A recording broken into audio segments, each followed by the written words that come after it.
Hello there, guys and girls, and everything that's in between, and welcome to another episode of Mount&Blade Bannerlord News. I'm GD, and let's get this started.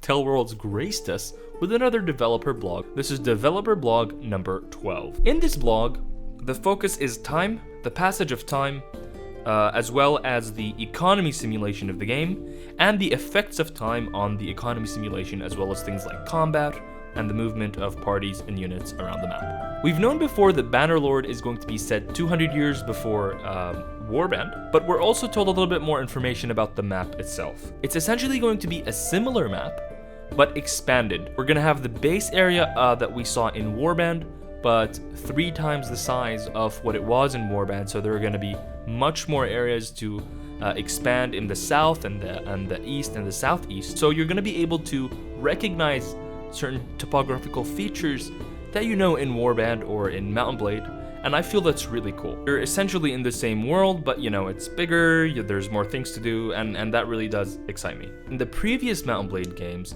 it was really almost 100% sandbox. In Bannerlord, it's going to be essentially sandbox still, but there is still going to be a narrative element in a set of quests that's going to introduce you to the factions, as well as the relationship between the factions, which is really going to delve into elements of the Mount&Blade lore that haven't really been kind of consolidated and solidified, and have been much reason for debate among hardcore fans.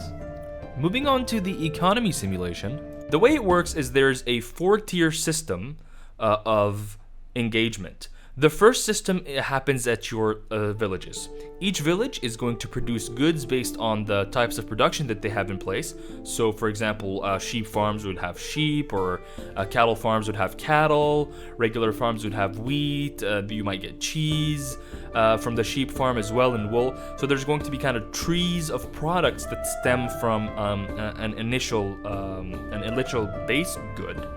And what's going to happen is that the villagers are going to take these base products and they're going to move to the nearest town and sell those to the town for profit to make money.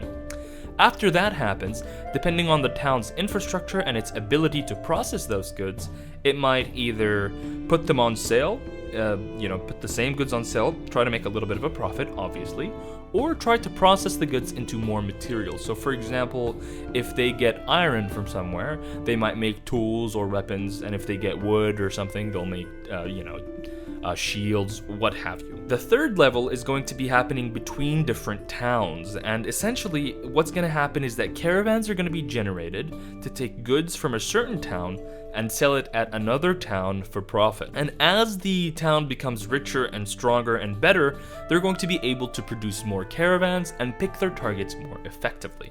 And if you've seen my Sinbad the Merchant playthrough for Mount&Blade Warband, essentially that's what I was doing.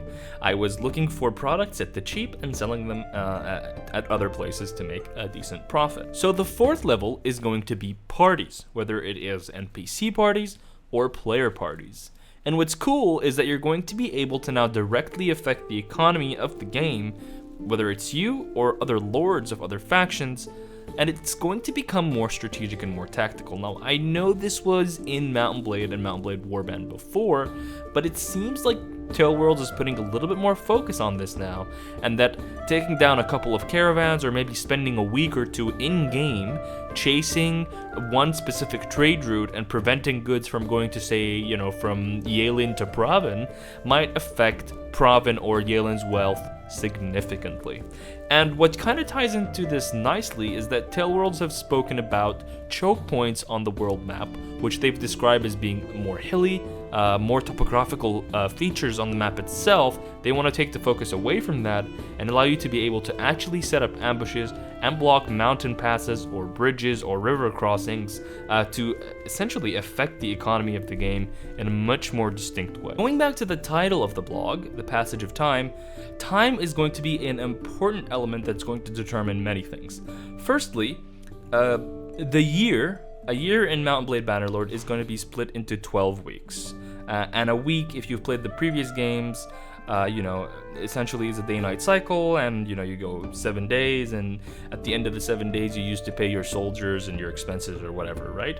So they've shortened it down from the previous games, and the reason for this is because there's going to be weather based on the season and the time of the year. So in winter, snow is going to creep down into the southern areas, and you can already see that there is on your screen now a video that's going to show you this happening in kind of like a time lapse. And what's cool about this is that this is not just a visual change. It's going to allow you to do things like take advantage of certain weather conditions and weather types to benefit certain types of units. So cavalry is going to do worse in snow, for example. Archers or skirmishers might do worse in rain, etc. Maybe heavy infantry would do worse in the summer. I'm not really sure about the specifics, but introducing that element of time means that you're going to now be looking at certain windows in the seasons to do certain things. So if you want to invade northern countries, you might want to wait till the summer so that there's less snow, and you can see how it's really going to affect not only what the player does,